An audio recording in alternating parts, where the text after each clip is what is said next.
Hi, everyone. Hope everyone is doing well. This is the Canadian Foreign Policy Hour. I am Eve Engler coming to you Hi, from. everyone. Hope everyone is doing well. This is the Canadian Foreign Policy Hour. Coming to you live from Jojage, which has long been a meeting place of various First Nations, otherwise known as Montreal. Um, this is going to be, I think, the final foreign policy hour of this year, considering the next one is on Christmas. And there's many different developments in Canadian foreign policy. I hope, first of all, I hope everyone is doing well. Here in Montreal, it's like 10 degrees and it's been raining for 24 hours. Just some pretty bizarre weather. But in terms of Canada's international relations, obviously, with what's going on in Palestine, this is a lively week one more time. But before getting to the Palestine question, which there are lots and lots of developments on, uh, there's many different other areas of the world where Canada is operating. There was a story about Jamaica and Canada partner to help rebuild Haitian police. So still, the Canada's got its hands in Haiti and is still pushing the Caribbean countries to get more heavily engaged in Haiti. Of course, there's the UN mission that's still being planned with Kenya leading the way, and Canada will almost certainly be part of that. There was a story in the in Le Devoir tied to the 75th anniversary of the Universal Declaration on the rights, les droits humains, for human rights. And it was titled Merci aux féministes du Sud global pour le droit à l'égalité des femmes dans le monde. And so basically saying that it was the role of women representatives from the global south that got the Declaration on the rights of universal rights of humans is a better term for that in English. That basically included women in it and wasn't just completely male centric in its language and whatnot. And in the article, and it's the Pakistani ambassador. There was two other officials, Pakistani official at the UN, and two others that they talked about. I think maybe it was the I forget, Iranian maybe. I forget the two others. Oh, no, Brazilian, and maybe it was the Iranian representatives that played it. And they point out in the story that in fact the Canadian government was quite hostile and abstained in the initial discussions, initial vote at the commission phase, and later on, I guess before the General Assembly actually did finally vote yes, but was quite sort of ambivalent or even hostile to this push for more inclusive, call it feminist if you want, language on the declaration. There's a story from a Canadian mining company, Reunion Gold, titled Reunion Gold Comments on the Border Controversy Between Guyana and Venezuela. I talked about a bit about that last week. And Canadian mining companies are involved, and Canadian mining companies' case is concerned that investors may be a little bit unclear about what's happening and that their project might be threatened by this, by the dispute between Venezuela and Guyana. There's some positive developments. The two leaders of the two countries met, I think, in St. Vincent or this week, and they came out with a platform, Venezuelan and Guyanese leaders, to not have any military conflict, which I think is a very good development. Also helps keep the U.S. and Canada and other powers out of this conflict. There's a tweet from Mining Watch about Canadian mining operation in Ecuador. where 300 plus police at the Las Naves venture mining, their project, and this I guess there's big protests against it. It's being challenged by community. It's a project that I understand comes out of some mining reforms done a couple of years ago by the president with a presidential decree and kind of bypassed parliament, and so it's kind of militarized the situation. There's a long history of conflict at Canadian-run mines in Ecuador, and a Canadian Dimension story from a few months ago says that Canada's ambassador Stephen Potter, he visited the mine that now is highly militarized, and because it's being resisted by local community, he visited it and he said, referred to it as, quote, responsible investment that has the support of the community. That's Stephen Potter, Canada's mine. So, as with so many examples all around the world, Canadian diplomatic officials work to support Canadian mining companies, and even when they are actually involved in controversial projects, ecologically damaging projects, etc. And Le Devoir, 4 or 5 days ago, had a piece titled "Des Chinois tentent de prospecter secrètement pour trouver du minerai." So basically, Chinese were secretly trying to prospect for minerals in Quebec. And it's about this small town. It's like a town of 70 or 80 people in Quebec. I guess I think it was like 10 hours from Montreal. And apparently like a couple Chinese people started like going around and asking around questions about like mineral stuff. And they blew this up to this was like some, I don't know, China trying to get at the rare earth minerals potentially in Quebec. And they bypassed the provincial proper structures and were going to the local municipal mayor of this tiny community. It was all very vague. It was basically sounded like there was some like Chinese people who were like came into the community and asked some questions about mining. That was the essence of what was there, but they framed it as like part of this sort of like big plot of China to get access or get control over minerals all around the world. Now, there's no doubt that Chinese capitalists, Chinese government, with the electric cars and other sort of newer technologies, that there's a whole bunch of different minerals that are used in those technologies that China is has the bulk of and wants to dominate in those fields. There's absolutely no doubt about that. But to frame this as a very sort of like sinister kind of thing is a bit of a different story. And of course, the idea that you would, some Chinese people going around Quebec looking for minerals. I mean, there's Canadians doing that everywhere in the world and have been doing that everywhere in the world for decades. I mean, that's why Canada is the dominant global mining powerhouse, because there are, Canadian prospectors, engineers, capitalists, whatever, that are doing this all around the world.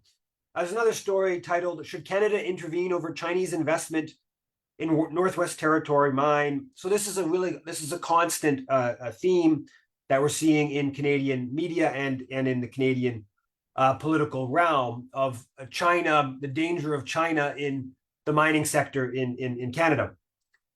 On the China file, the House of Commons voted unanimously to call for Jimmy Lai's immediate release. He is a big, I think he's like a billionaire, leading a media mogul in Hong Kong. He's been in jail for a couple years over some like fraud kind of allegations, but simultaneously, his media companies have been targeted under the new national security law that China brought in Hong Kong a couple of years ago. And so this has become like a sort of cause célèbre in Britain, and I guess in the US to a certain extent. And now the Canadian Parliament has come out. The court case just began, or today or yesterday, or is just beginning basically right now. And amidst this, the Globe and Mail has done a real push against the former Canadian Supreme Court Justice Beverly McLaughlin, who has a position on within Hong Kong's legal system, sort of like, if I understand it correctly, kind of there's like an international body of like jurists that oversee some element of the Hong Kong legal system to, I don't know, keep it credible or whatnot. And they've been pushing against Beverly McLaughlin on this question for a while, and they really restarted it hard. And there's one story that's McLaughlin's strange lack of judgment, and it's a Globe and Mail editorial board position. Another story is former Chief Justice McLaughlin defends role in Hong Kong legal system ahead of Lai trial, referring to Jimmy Lai. And it's not clear to me like how politicized Hong Kong's legal system is. Like there's obviously this real strong effort to portray it as being, totally politicized, and the Chinese government is taking complete control. Personally, I'm as inclined to believe McLaughlin's position, which is to say that there is a relatively functioning legal system, even if the legal system doesn't decide the laws, but there's a relatively functioning legal system, even if, again, you may disagree with many of the laws that are in place. Then I am to believe the Globe and Mail editorial board of this being all just, completely controlled from Beijing and whatnot.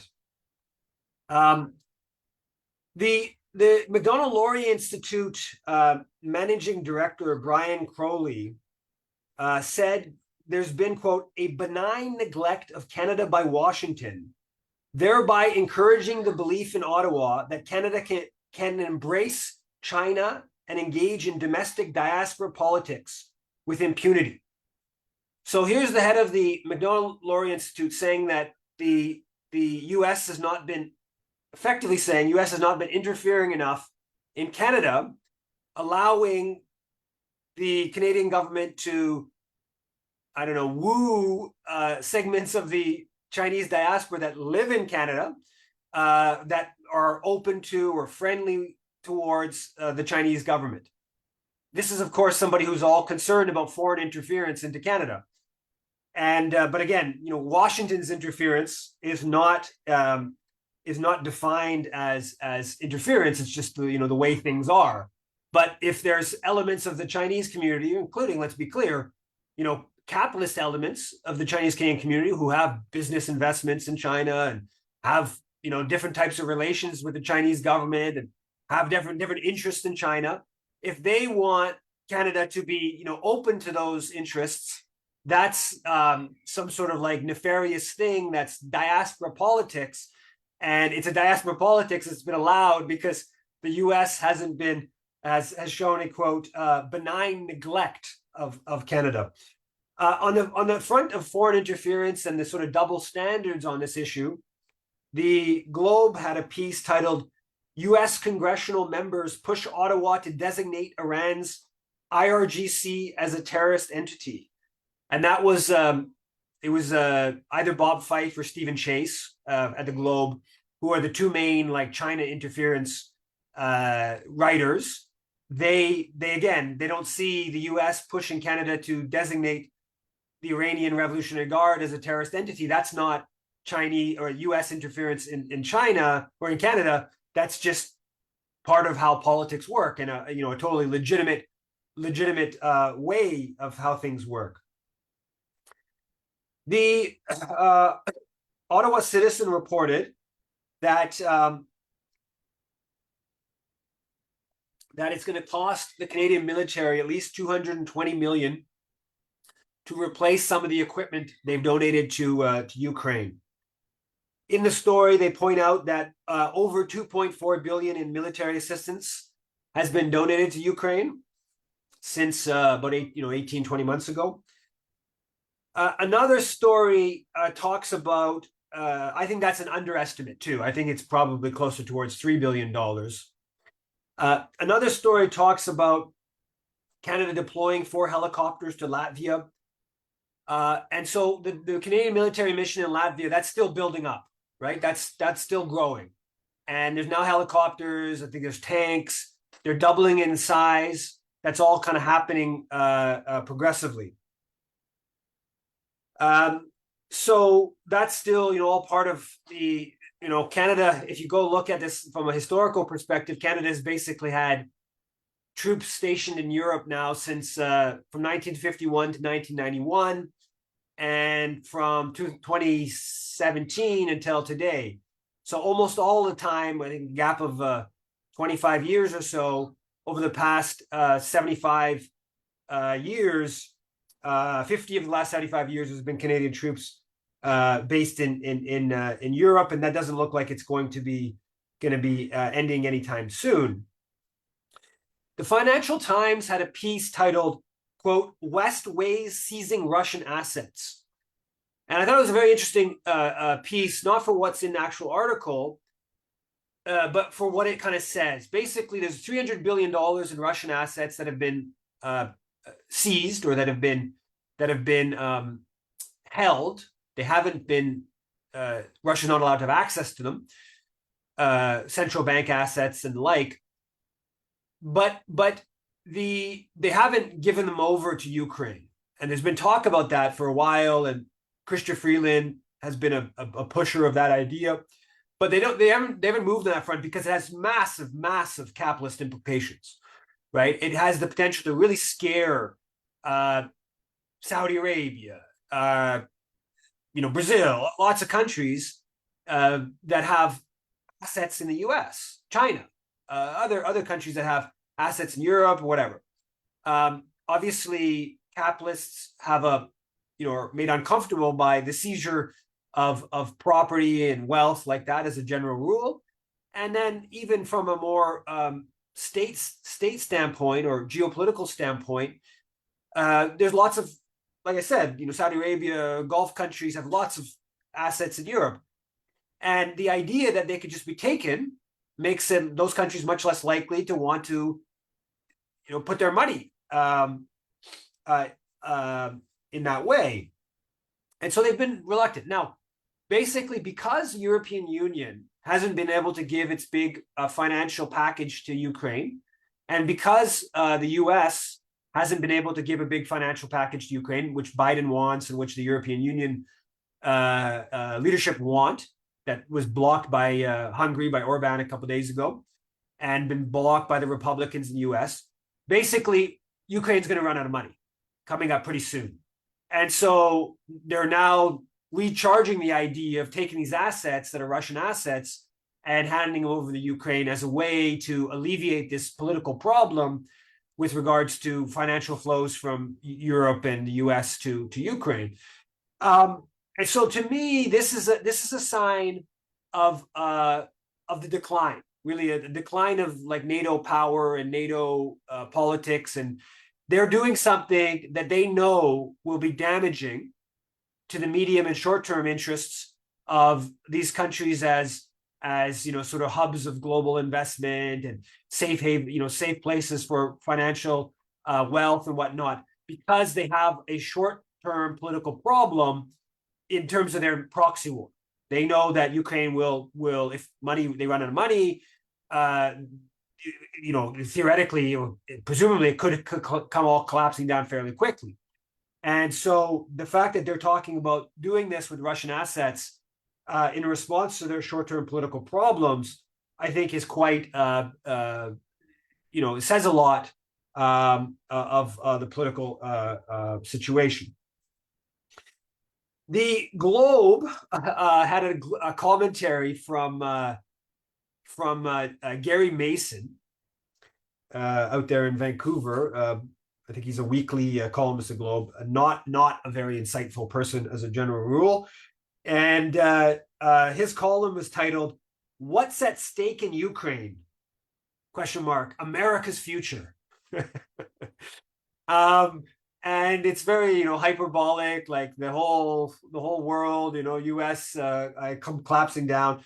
And there's this kernel of truth to it, right? They have staked so much in this proxy war that it would look bad for US power But at the end of the day, the U.S. is not in any way threatened by what happens one way or another in Ukraine, of course.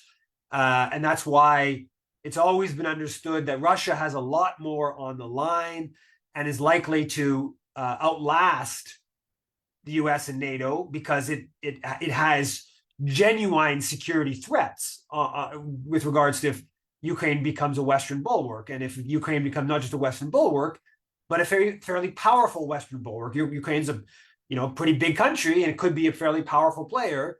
And if it's totally integrated in the EU and NATO, right on Russia's border, unlike a dinky little country like Latvia or Lithuania, Ukraine has this possibility of being a substantive threat to Russia. And so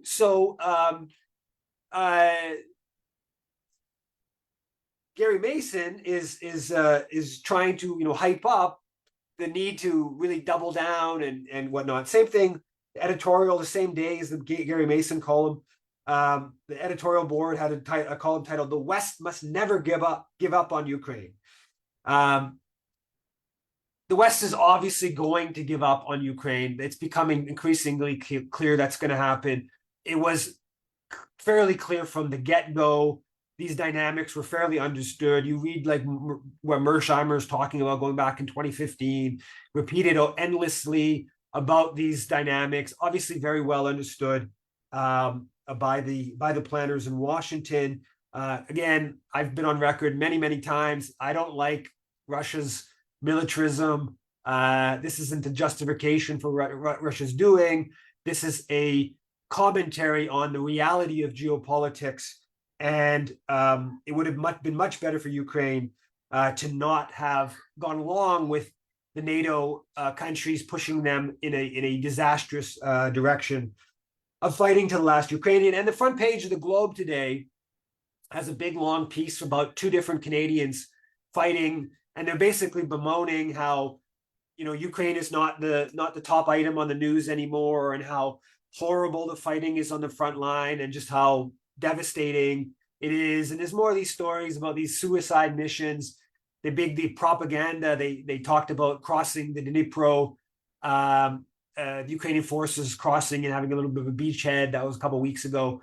Now the New York Times is reporting on these are just suicide missions. These soldiers are basically being sent to their death by trying these efforts. They're sort of basically PR stunts that are not actually militarily relevant, except for the people who are being killed and being maimed and whatnot. So that's part of the dynamic. The Globe had this big, like 5,000 word piece in the Saturday paper that was linked to on the front by that Campbell Clark, who's a regular. It was titled "Stuck in a Bubble.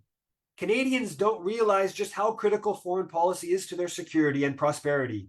It's time for this country to adapt to the rapidly changing world."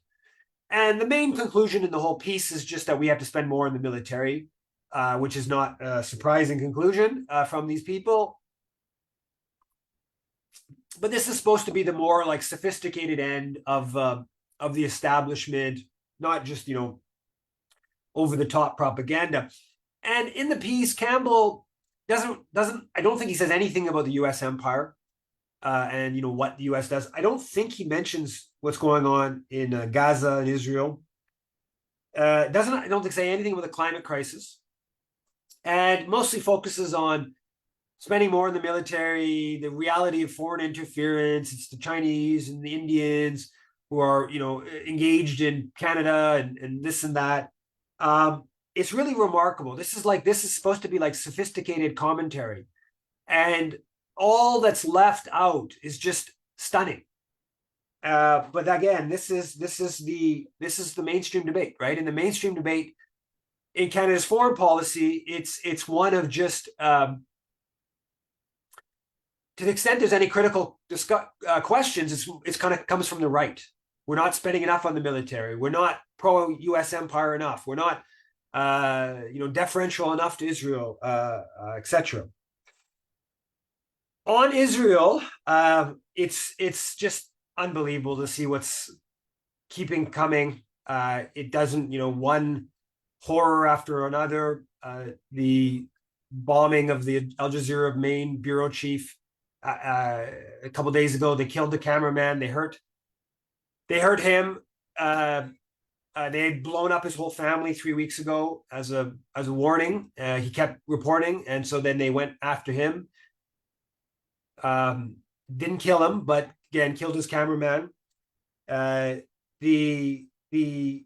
Jerusalem Post article, based upon this representative of settler councillor that I put in the headline, is titled "Israel Should Make Gaza Look Like Auschwitz." And I don't know what you say to this type of thinking. This is what's circulating around in Israeli society.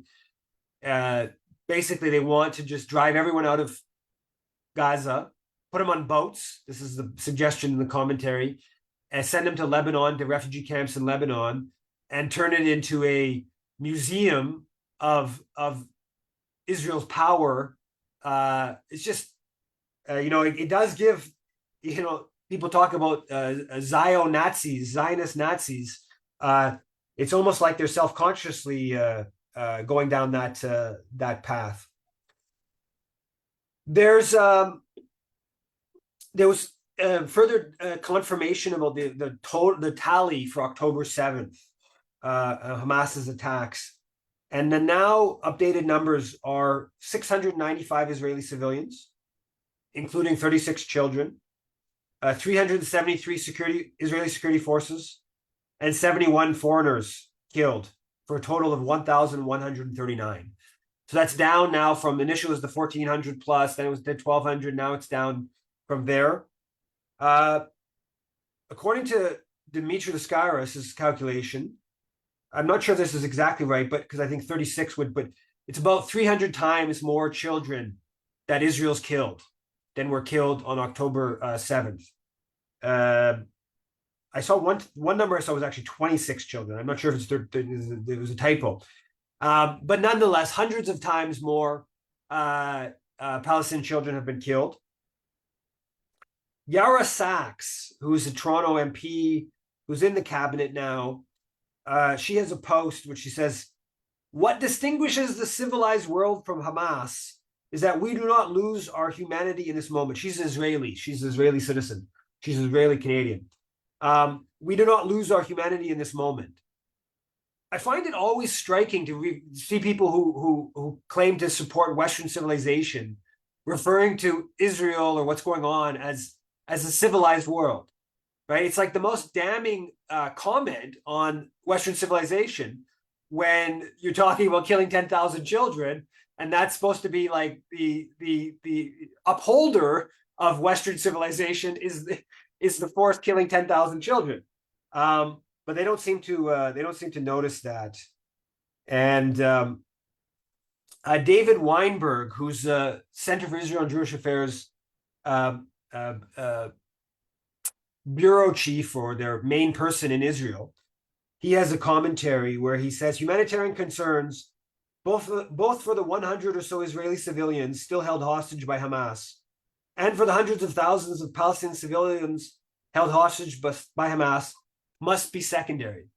Where he basically calls for just obliterating Gaza, can't concern ourselves too much about the civilians. And this is the type of thinking that's circulating within Israel and within its lobby in this country. And there's a push. Jonathan Cook has a thing about the push for the employment of the Genocide Convention.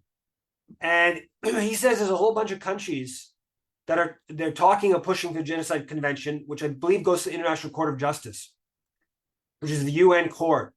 And then if they find that there is a genocide taking place, according to Cook's article, or Cook's tweet or message, it's a bit of a longer thing, then they would basically, not only would all the Israeli officials need to be prosecuted, but Biden and other Western officials that have been enabling the genocidal policies, they would also need to be, the ICC would need to put out arrest warrants for them. And that's why there's a real reluctance to actually move forward, because the implications would be so large. I don't know any of the legalese of this, but it's certainly interesting issue worth kind of pursuing. Now, we did finally have a victory on the protests. The Trudeau government voted at the UN General Assembly for the ceasefire on Tuesday or Wednesday when that vote happened. And they didn't abstain. They voted yes, which goes against their general position, well, the previous position, they abstained, and also their general position of basically always voting with the US and Israel on the vast majority of UN resolutions dealing with Palestine or Israel. So it was a shift. It was a small victory, and I think that's due to the massive protests that had been taking place. Now, of course, they packaged this with a statement with New Zealand and Australia that was trying to like downplay the vote beforehand. And then if you look at the messages, the tweets and stuff that Melanie Joly put out, they also kind of had a whole bunch of like Hamas kind of stuff. But nonetheless, it was a step forward. Now, of course, if they were at all serious about a ceasefire, just supporting UN resolution is good, but it's a very minimal step towards putting some pressure on the issue. And there's innumerable different ways Canada could bring pressure, right? We could start rhetorically talking about what's actually happening. We've got this, Zionist entity that's for 75 years dispossessing Palestinians, that is apartheid state that's been committing genocide. They could say that, or some of that would put, a real shift in the rhetorical tone. They could start announcing they're going to vote for all the different UN resolutions upholding Palestinian rights. They could have stop providing arms permits to weapons as Canada is required to an international arms trade treaty. They could say that foreign enlistment inducement for Israeli military in Canada, that this is contrary to Foreign Enlistment Act and should be looked at and investigated. They could, there's all these things like the special envoy to combat anti-Semitism position. It's really but deflecting criticism of Israel. The IHRA thing, they could, rescind that. They could push the CRA to investigate charities that are violating existing rules on West Bank settlements, supporting the Israeli military, racist organizations. They could call CRA to audit those groups if they are in violation of CRA charities. Rules. There's the whole thing about the terrorist list. The terrorist list is like 10% of Canada's terrorist list is a people long under occupation. That's 0.1% of the world's population, right? Most of Palestinian political life is criminalized by Canada. The first organization based in Canada that put on a terrorist list, IRFAN, International Relief Foundation for the Afflicted and Needy, a Muslim charity in Mississauga, they were put on the terrorist list because they were supporting orphans and a hospital in Gaza. They were doing so via official channels, which were controlled by Hamas. And so they were labeled a terrorist organization in this country. Leftist Palestinian factions like the PFLP are on Canada's terrorist list. Even Hamas, if you look at, Hamas hasn't again, if you look at October 7th, the number of children killed that Hamas has killed versus how many Israeli children or how many Palestinian children Israel's killed, the IDF is not on Canada's terrorist list. Anyway, so the whole terrorist list and that role and how that plays out in criminalizing Palestinian political life. There's many different ways that at a drop of a hat, nothing that's logistically difficult, maybe politically difficult, but nothing that's logistically difficult, they could do to put weight behind the ceasefire vote. One of the things that came out in response to the ceasefire vote was a reporter was really aggressively asking Melanie Joly about whether this was because Muslim donors, as the CBC reported, were withdrawing funding the Liberal Party. And I find that a very interesting line of questioning. I think it's a totally legitimate line of questioning, but the fact that there's no questioning about whether Jewish donors affect Liberal policy, when we know that Stephen Bronfman, is Trudeau's chief fundraiser. And linked, when in 2013, linked it explicitly to Trudeau's Israel policy becoming the chief fundraiser. Stephen Brown, the head of the National Council of Canadian Muslims, he said in response to the ceasefire vote, which he of course supported, he said, "What lies ahead now is nothing less than an opportunity for Canada to once again lead the way to peace and reclaim its place as the world's peacemaker." It's beyond ridiculous for anyone to say that Canada has been a peacemaker specifically on Palestine, because the biggest contribution Canada has done to Palestinian dispossession took place before Israel existed, 1947, which was the partition plan and Canada's central role in this very unjust partition plan, both at the UN, 3 different UN bodies, and then the United Nations Special Committee on Palestine that went to the region to come up with a solution. So 2 different bodies before and after, and then the SCOP. But this is the mythology out there, right? This is the mythology, which is that Canada was a peacekeeper. He was the honest broker. It was a peacemaker. It's nonsense. It's just absolute nonsense with regard to generally, but specifically on Palestine. But you find that lots of people who are Palestine solidarity people still repeat this nonsense. The Quebec government responded to the ceasefire vote by saying it does not support the ceasefire, which is pretty remarkable, since Quebec opinion is the strongest, most pro-Palestinian, and has this historic pacifist current to it. The Breach reported them in journalism review program at Toronto Metropolitan University, I believe. They did this review of the CBC The National in the first month after October 7th. And they found that 42% more Israeli voices were cited than Palestinian voices. They tended to give the Israeli, they actually named the Israeli voices, whereas the Palestinian voices often didn't give the people's names and just translated. Even though 7 times more Palestinians were killed in the first month. Despite that, they still have substantially more Israeli voices that are being quoted on the National. Rabble published a piece titled "Palestinian Journalists Fired from CTV for Pro-Palestinian Activism," that went into some of the women out there in Palestinian women out there in Nova Scotia that got fired a while back. On the university front, there's this push. I'm sure people have seen in the US, big, huge, kerfuffle around university, Harvard, MIT, and Penn, UPenn, University of Pennsylvania, I guess. That they had a commission, a congressional commission on the matter of anti-Semitism at universities. And this hard right Republican played this little game and got the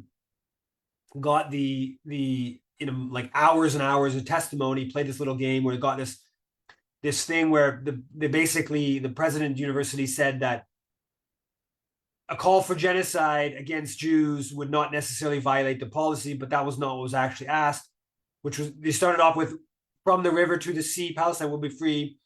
The Republican questioner said that was a call for genocide, and then pushed to the next step. So the university heads were answering tied to that slogan of "From the river to the sea, Palestine will be free," not based upon an actual call for "let's genocide Harvard Jews" or whatever. Then, nonetheless, they whip this up. The University of Pennsylvania leader was forced to resign, and Anthony Housefather and 4 Canadian MPs are pushing that same whole thing within Canadian universities. They send a letter to the 25 Canadian university presidents, biggest universities, to ask them about tackling anti-Semitism on campus, or whether call for genocide against Jews violates their code of conduct. So, and now when asked about it, I saw House Father on the CBC, when asked about it, he really dances his line where he sort of says that from the river to the sea is a genocidal call, but then he sort of says it's not really hate, doesn't reach the level of hate speech, and so it shouldn't be prosecuted criminally. But then he says it shouldn't be allowed on university campuses because, well, like Jewish students just want to go to class and they shouldn't have to walk past people saying that. And so this is all this kind of blurry line where they're strongly implying that slogan is calling for genocide against Canadian Jews, which is insane. I mean, it's insane to say it's calling a genocide against Israeli Jews, but at least to my mind, you could say, okay, well, it's calling for equal rights in historic Palestine, and therefore it's calling for the end of Zionism. And so in one sense, that's like a destruction of the current political system in Israel.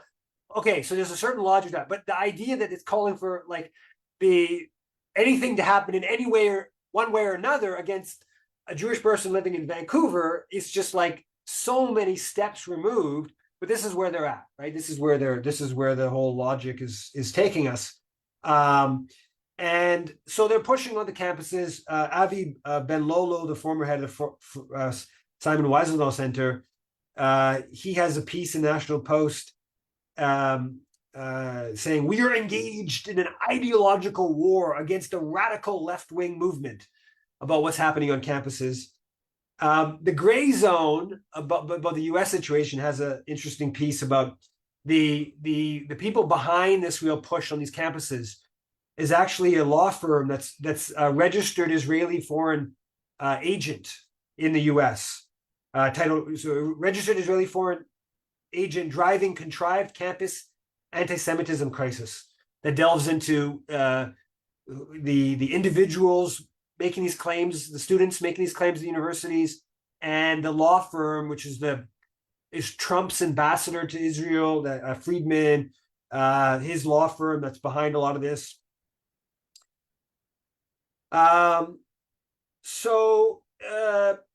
The one, I guess, ray of light from the Palestinian perspective in the Arab world is what the Houthis have been doing in terms of targeting ships that are Israeli owned or bringing products to Israel, and they've sequestered a couple of those ships.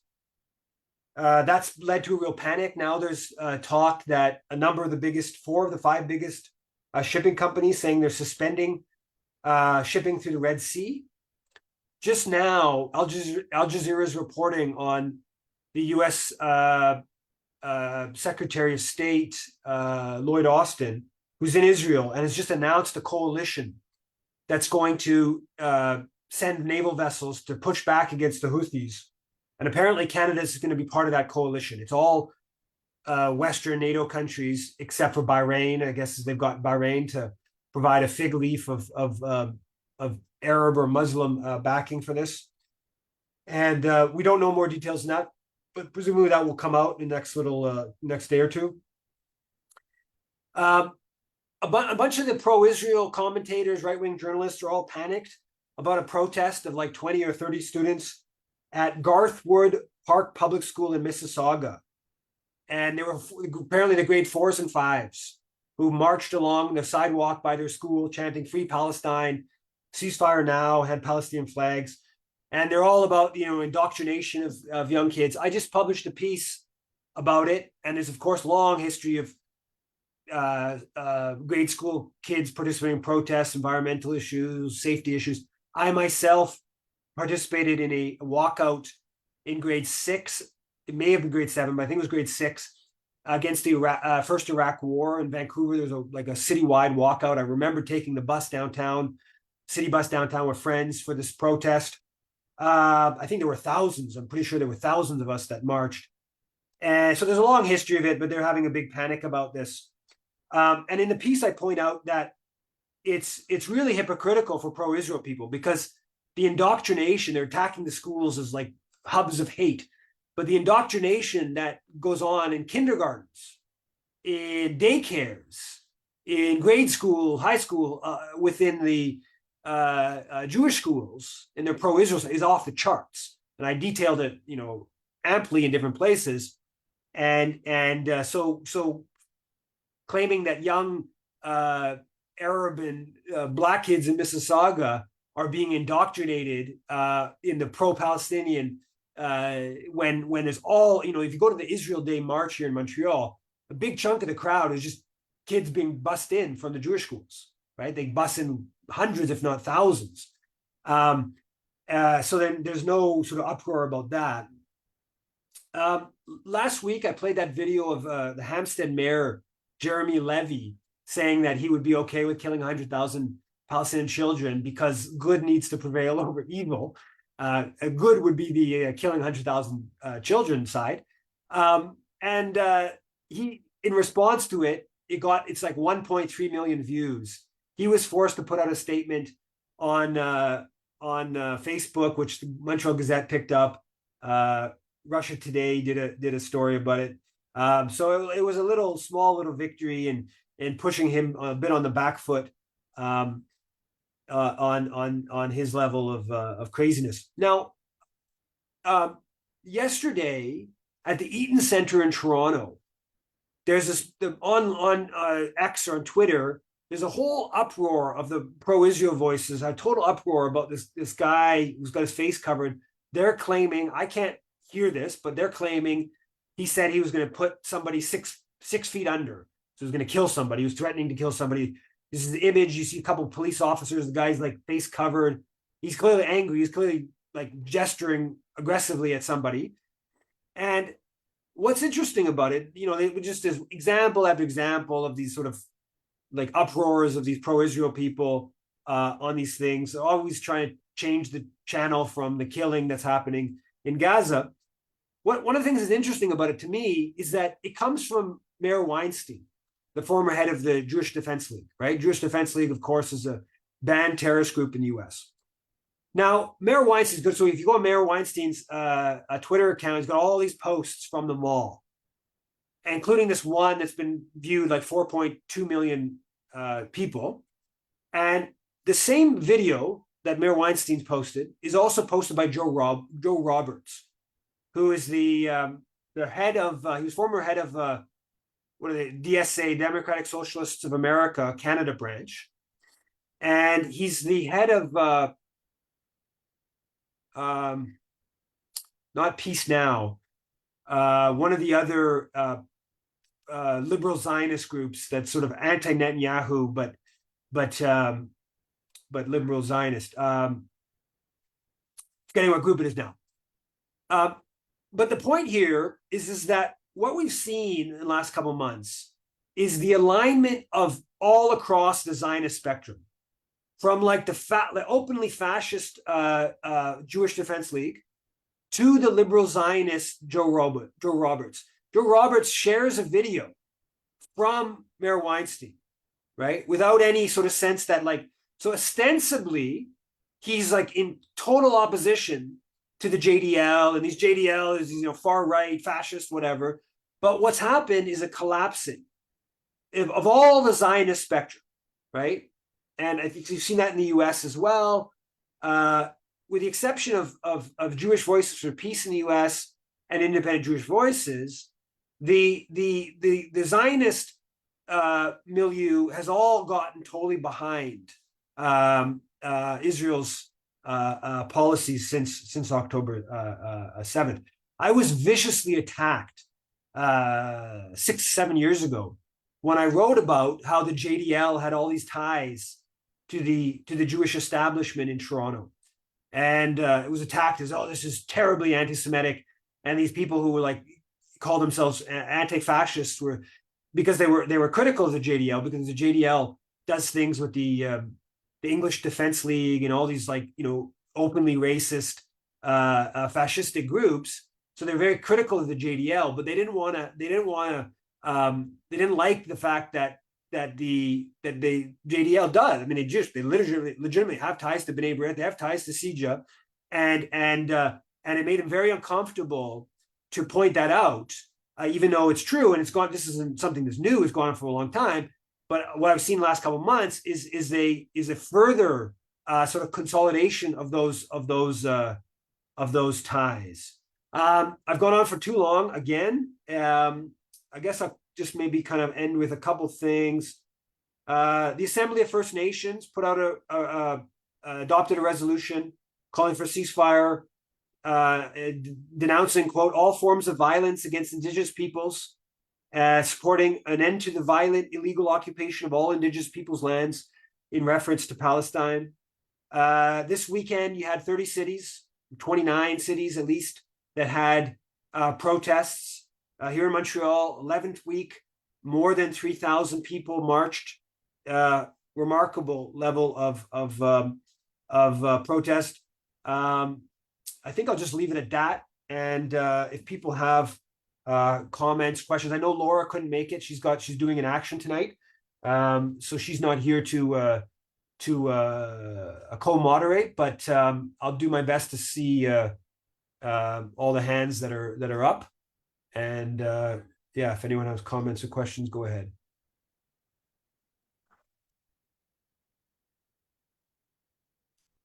Go ahead, Sally.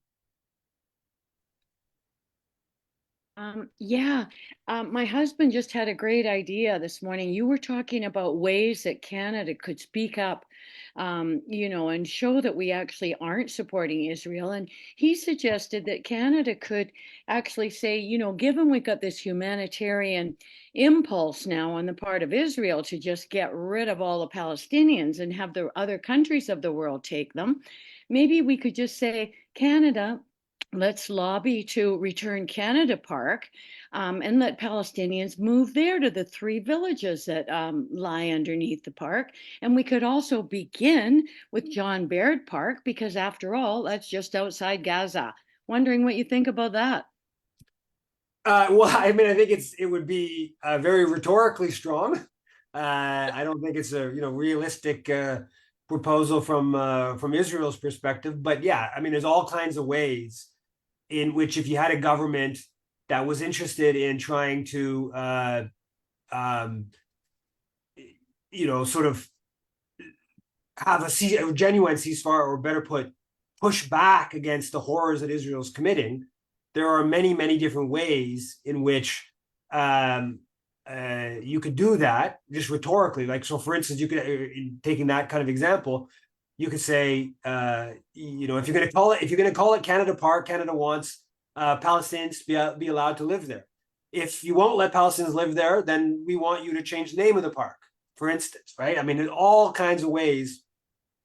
And of course, Canada Park is referring to the Jewish National Fund of Canada that set up this Canada Park on 3 villages that Israel conquered, Palestinian villages that Israel conquered and cleansed in 1967. And now it's apparently this park that Israelis go use, and it's all funded by JNF Canada, with Canadian taxpayers subsidizing that. And there's plaques to like a whole bunch of like former Canadian prime ministers and Canadian leaders and Canadian officials and this and that at the park. Go ahead, Jake. Yes, I heard Sally talking about the idea of the park. What about actually sending all the Israeli Jews to take part in Germany and UK, where this whole thing initiated on the backs of the Palestinians? That should be the right thing to do. Now, I would like to ask you, in regard to the oil and gas, which worth billions of dollars they discovered along the shore of Israel, and apparently much of it is in Gaza territory. And maybe this is another good reason for Israel to get rid of all the people of Gaza. There are quite a bit now information, articles, and so on coming forward. Do you know anything? I've seen a little bit. I haven't followed that closely. That makes sense that Israel would want. I know there's been some pretty big conflicts with Lebanon over natural resources that Hezbollah has been pushing back on. And I think they came to think the U.S. This is a few months before October 7th, there was some sort of conclusion of the negotiations. I don't know that much about it, but so this is definitely in the background. I think that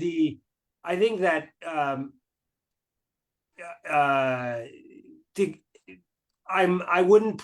My inclination is not to put that at the forefront of what Israel is doing in Gaza. I think there's a simple logic of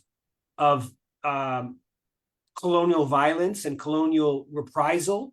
If you're going to have a successful military operation, against us, we have to kill 10 times more, 20 times more, kind of logic that Israel's always followed. And I think that the other part of the logic, to me, that's just abundantly clear, is that Zionism has always been about as few Palestinians as possible and as much Palestinian land as possible. So killing Palestinians, and that's in and of itself a good thing from that logic, and driving them out is even more of a good thing. And clearly there's a big faction of the Israeli public opinion, elite, government, whatever, military, that are what their objective here is to just drive out Palestinians from Gaza, make it unlivable, and so the getting at the natural resources would be more of like a add-on benefit than the sort of like central, like logical, logic driving what they're doing, kind of thing. But yeah, I mean, just in terms of what you're saying about Germany, and if you're going to have if there's going to be somebody who's going to pay a cost for the Nazi Holocaust, then it should be Germany, or the Jews of Israel should go back to Europe, kind of all that stuff. That's all that I think is it's worth pointing out at a ideological level, and why the heck do Palestinians pay for what Europeans did, but at a more like concrete level, in terms of like things Canada could do. I mean, there's like 5,000 Canadians that live in the West Bank settlements, right? The Canadian government could just make a statement that I saw this number saying, I think there's 60,000 Americans. And the Canadian government could just make a statement that said, I don't know the legalese, but to some extent, these are all war crimes, right? And so if you are engaged in that by living there, you are engaged, and Canadian government would just make a statement saying that we don't believe that people who grew up in Toronto should be living in illegal settlements in the West Bank, right? That's an easy statement to make, and at minimum, that would scare a certain number of those people, right?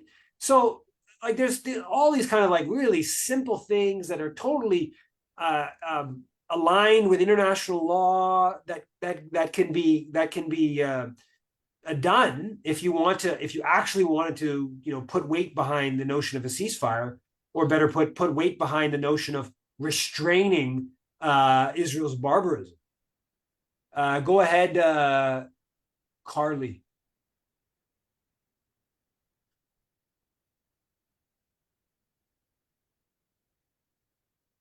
It's not. I'm unmuted now. Oh yeah, go for it. Yeah. Okay. That sounded a bit silly and pretentious or impossible. But what I wanted to ask you about is your opinion and your views of Rebel News and the influence that operation has on the discussion. I mean, Rebel News is very right wing. That I mentioned that the school in Mississauga there, where the kids protested, they have Rebel News did this like this. I didn't watch it. I just read quickly through the thing, that kind of a hit piece of these students protesting Palestinian rights. They're very, very pro Zionist, anti-immigrant. They're really into hyping up the which is really, really widespread on Twitter, of this sort of like deport them. So I'll post images of the protests here in Montreal, and mostly it's shared by people who are like pro-Palestinian, but a sizable number of the people who like quote tweeted are basically saying, oh, this is why we need to stop immigration. This is because they're not incorrect, and most of the crowd is actually of Palestinian, Lebanese, or whatever background. But they're saying that because there's people protesting, this is like this sort of the immigrants are taking over. Well, Rebel News has really been pushing this kind of a line in the last couple months. Ezra Levant is an interesting one. He actually quote tweeted, or he actually retweeted a couple of my things when I interrupted politicians on the NATO proxy war. So he's kind of interesting that he's a total vicious anti-Palestinian, but on the NATO proxy war, he's sort of like he's in the kind of like MAGA Trump kind of world and whatnot. But yeah, I mean, I think it's a general rule. Rebel News is a damaging voice, media voice, but I don't follow it that closely. Go ahead, Mike. Okay. Hi, thanks. Hi, how's it going? I wanted you to maybe comment a little bit more on the ceasefire. The Canada called for a ceasefire Tuesday or Wednesday or wherever it was, and at the UN. And yeah, you say this is in response to Canadian actions. Frankly, I don't see what else it could have been. But I know that there's been a lot of activism, and I mean, considering that back around 2 months ago, I mean, we were flying the Israeli flag, and they were trying to make it look like another 9/11, and it seems as if that didn't work, and that so many individuals are not holding back. I mean, even there's also been, I guess, and not very well relayed, but a kind of a doxing plan. People like professors and lawyers and anybody who's or even doctors. Dr. Ben Johnson, that guy, and they've been threatened. In fact, they even getting hits on them if they take this view in favor of Palestine. And yet, in spite of all of that, they've pounded them. Starbucks, they were in favor of taking that same stance, and they were rewarded with people cracking down on, like, we're not going to go to Starbucks anymore, that sort of thing. So I mean, and maybe there are other aspects of this pushback that may have been responsible for getting them to change their mind. So, and of course, there's also politicians like I can't remember her name, but the NDP MLA who ended up getting kicked off. And I think there were also a lot of pushback there. And I'm wondering, well, maybe some of the politicians have been kind of scared into taking the pro ceasefire position. Maybe some of them are actually working up the courage to take this position, because it's so hard to take certain positions in politics these days if you don't fulfill a certain this expected mandate. I mean, if Melanie Jolie just came out and said that, she'd be in a lot of big trouble. And I know she's not necessarily on the same page as the rest of us, but then maybe this ended up working up the courage and for the NDP, the Liberals themselves to speak up. So maybe just, I've been speaking a little too long, but just maybe comment on that, about the pushback and how is it the massiveness of it, or is it? Well, I mean, I think that it's really important that not only has this popular uprising going on, like in Montreal, 11 weekends in a row of mass protests. The smallest one was the first one on October 8th, which I believe was like 1,500, 2,000, and then there's been a couple that were 3,000, and I think every other one was 5,000 plus. The biggest one got up to about 50,000, and so it's similar. I mean, not other cities. I think Toronto, similar kind of numbers and variants in every city, but huge protests for an international issue. And so not only is that happening, and also it should be clear, the weather is not. We're going into the wrong time of year from a protest standpoint. But that's happening despite them throwing everything at us, right? Everything, every form of trying to discredit every form of trying to fire people who post pictures from protests, who, this is all just anti-Semitic. One of the speakers in Montreal, the big whole thing was, send the RCMP on him. He was, hate speech.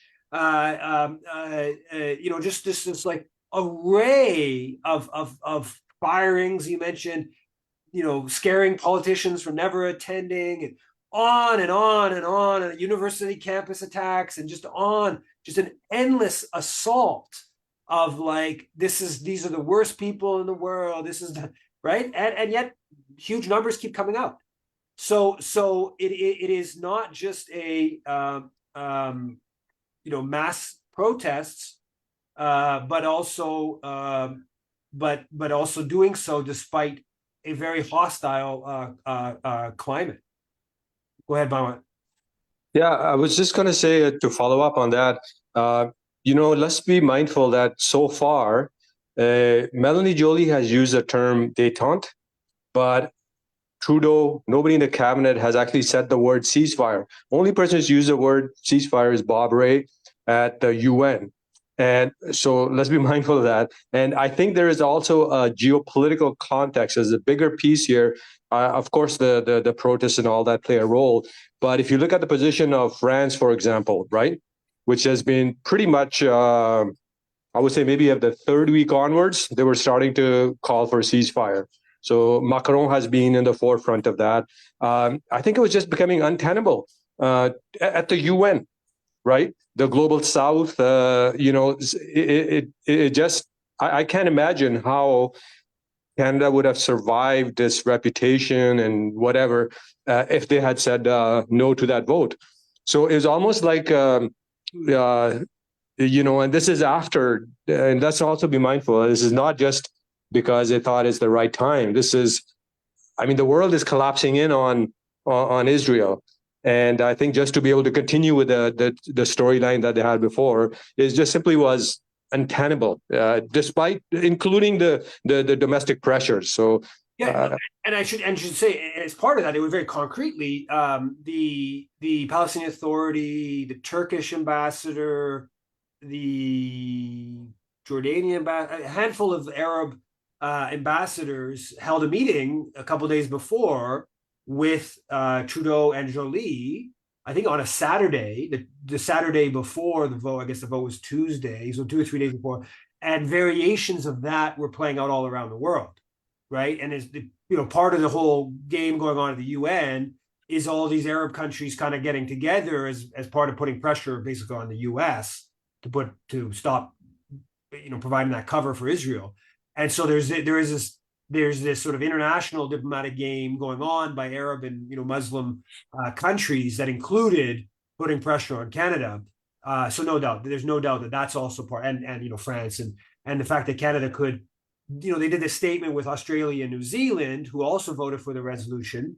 They put out the statement that's like a bit taking away from the oomph of the UN resolution, but kind of provided themselves, I guess, protection. That's how they would frame it, from internal criticism for voting for the UN resolution. And obviously Canada wanted to do that in a joint way that also provides some kind of protection politically. So no, it's clearly a whole bunch of those factors, global dynamics playing into it as well.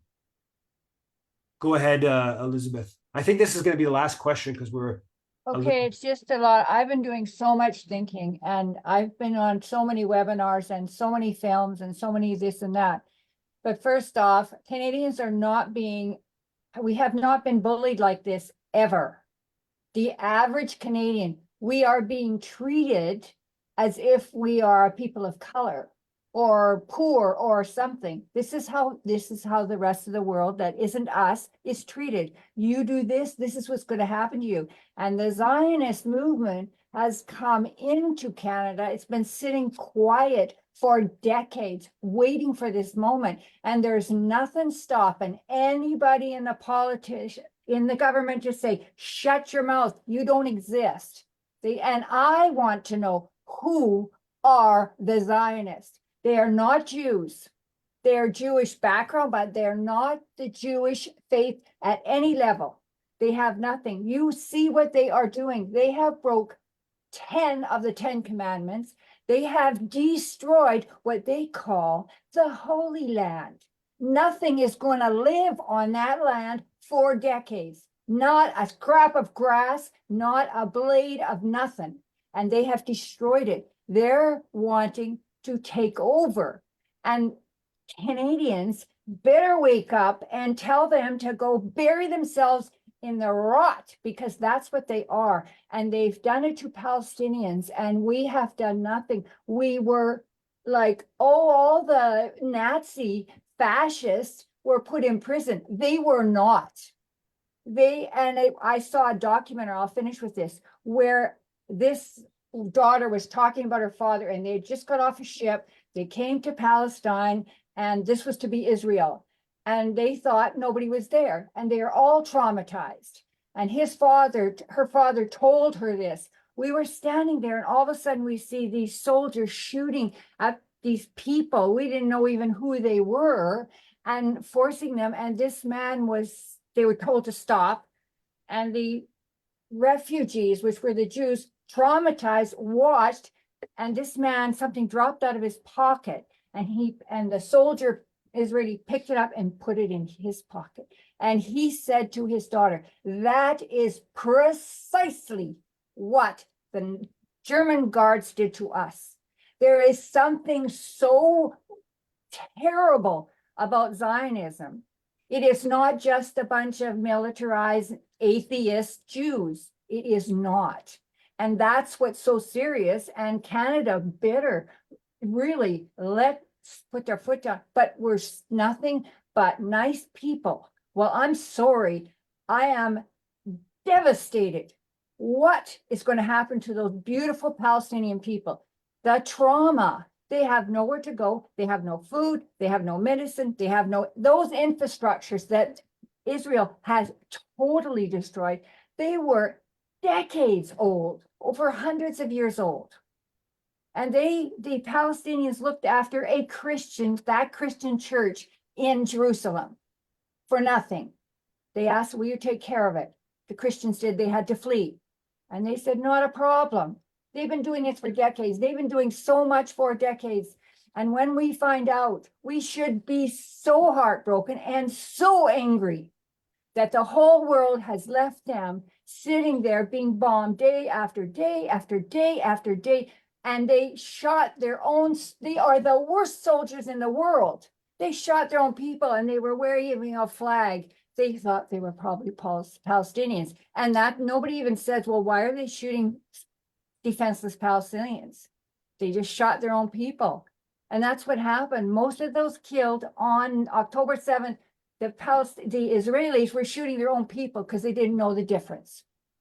They thought they were Israelis, because a lot of soldiers went mad. I mean, mad with craziness. They killed their own people.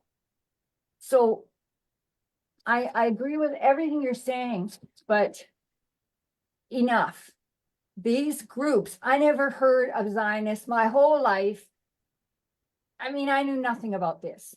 You just have to look at who are these people that they have infiltrated all of Europe, all of North America. They're all probably everywhere.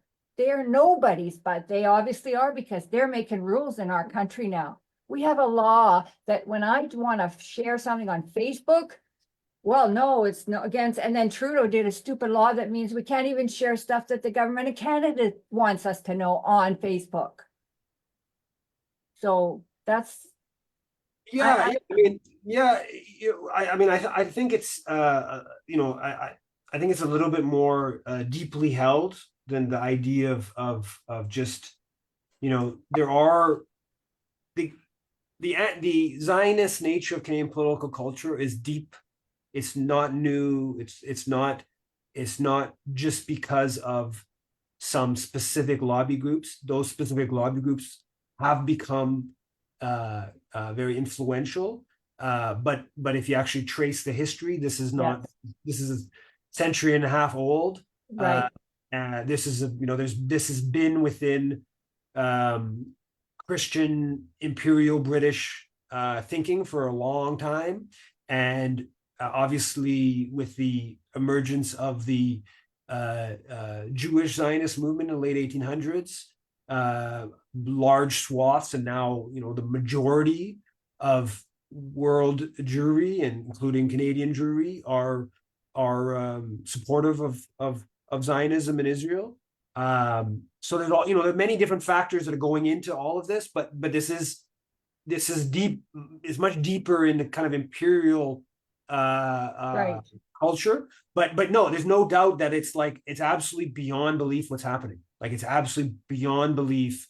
The killing, there's a horror that you say, okay, well, it can't get worse than this. And then 48 hours later, they do another horrible thing. And then 48 hours later, there's another one. You go, just, and then play victim. Right. Yeah, And then it's all like the victims are, right. So it's really kind of hard to wrap one's head around just how horrible it all is, but we have to keep but where are they going to go, Eve? Where are they going to exist? No one is even talking about that. People, Palestinians in Gaza, it's going to be, this isn't, if everything ended tomorrow, it would take decades before things were even, remotely okay. There's no doubt about it. And it's not ending tomorrow. We're at a number. If you look at the numbers, it's almost for sure more than 25,000 dead, because there's about 8,000 under the rubble, and officially it's a bit over, I think, a bit over 19,000. Realistically, we're probably going to get to 30, 40,000. Realistically, that's what's going to be. Tens and tens and tens of thousands more injured. And all those little everyone children traumatized and everything, right? Like, what's about them? Like, one little boy said, where's my hand? I want to hold my hand. He didn't have a hand. Like, the thing is, I have been writing. When I write, I told all the MPs, doesn't matter what party, that we will be held as war criminals. We will, because we allowed this to happen and we supported it, and so did the United States. And that's what we should be more concerned about than what the Zionists think, because they're nobody.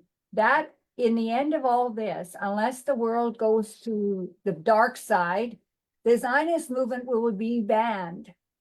They will be put in jail for their harassment. But Canada as a nation will, those people that are in Parliament now that made the orders to do all this stuff are war criminals. And I keep telling them now, do you want this for your career? And the United States, do you think Biden's going to get off good like that? Or France or Germany or Holland or Britain? Not a chance, because this was planned, this was set up, and Israel is the doer for their benefit. And yeah.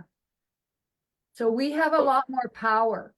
We just keep telling them that they're a war criminal. They are. Every single one of them sitting in Parliament, except for the Nikki Ashton, and there's another lady in the NDP that spoke up. When are you guys going to say a ceasefire? I don't know, can't remember her name.